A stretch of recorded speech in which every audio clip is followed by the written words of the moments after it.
Assalamualaikum warahmatullahi wabarakatuh. Selamat pagi anak-anakku kelas 7. Semangat belajar ya. Hari ini mata pelajaran kalian adalah ilmu pengetahuan sosial, dan bab yang akan kita bahas adalah kondisi alam di Indonesia. Kondisi alam di Indonesia. Indonesia merupakan negara kepulauan yang terbesar dan penduduknya terbanyak nomor 4 di dunia. Indonesia disebut dengan negara kepulauan karena negara Indonesia memiliki banyak pulau-pulau dan pulau itu sendiri terbentang dari Sabang hingga Merauke.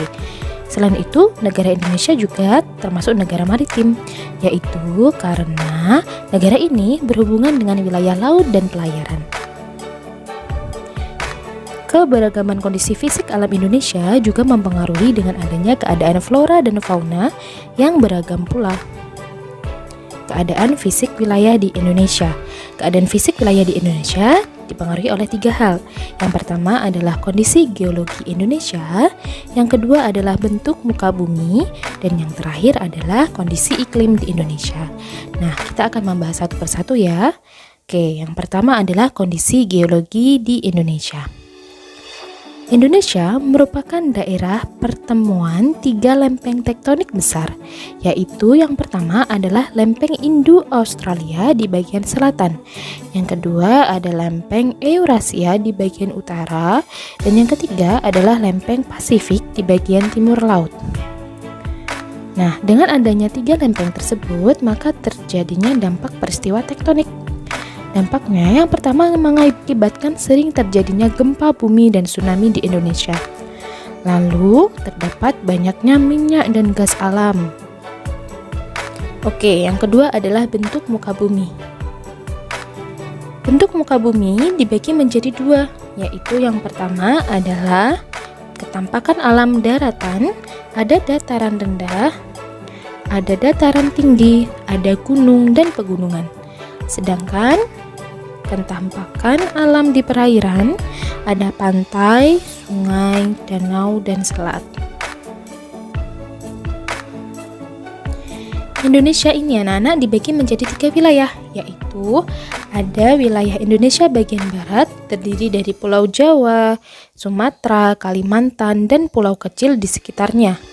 Yang kedua ada wilayah Indonesia bagian tengah, ada Pulau Sulawesi, Maluku, dan Nusa Tenggara. Dan terakhir ada wilayah Indonesia bagian timur. Di situ ada Pulau Papua dan pulau kecil di sekitarnya. Nah, kondisi iklim di Indonesia. Indonesia memiliki 3 macam iklim, yaitu iklim musim terdiri dari 2 macam musim. Ada iklim angin musim barat daya atau musim hujan yang terjadi pada bulan Oktober sampai dengan bulan April. Ada iklim angin musim timur laut atau musim kemarau terjadi pada bulan April sampai dengan bulan Oktober.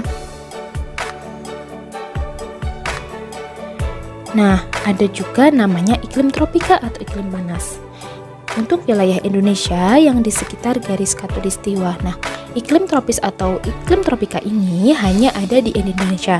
Maka dari itu banyak sekali wisatawan dari negara lain untuk berkunjung ke Indonesia, untuk berjemur di bawah terik matahari dan lain sebagainya, karena hanya ada di Indonesia.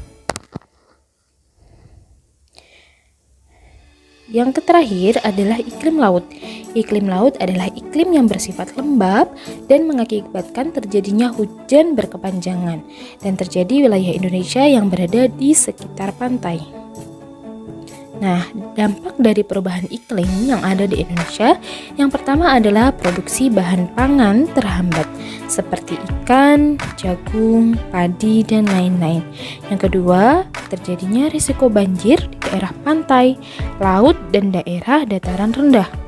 Yang ketiga, pengiriman barang distribusi yang menggunakan transportasi laut akan terhambat. Selanjutnya, tempat pariwisata atau objek wisata akan mengalami kerusakan. Sudah selesai anak-anak materi kita, ada beberapa tugas untuk menambah pemahaman kalian. Yang pertama, identifikasi perbedaan dataran tinggi dengan dataran rendah. Yang kedua, Jelaskan ciri-ciri wilayah Indonesia di bagian barat, Indonesia bagian tengah, dan juga Indonesia bagian timur. Setelah kalian mengerjakan, silahkan kalian foto untuk menjadi bukti dan dikirimkan ke guru mapel kalian masing-masing.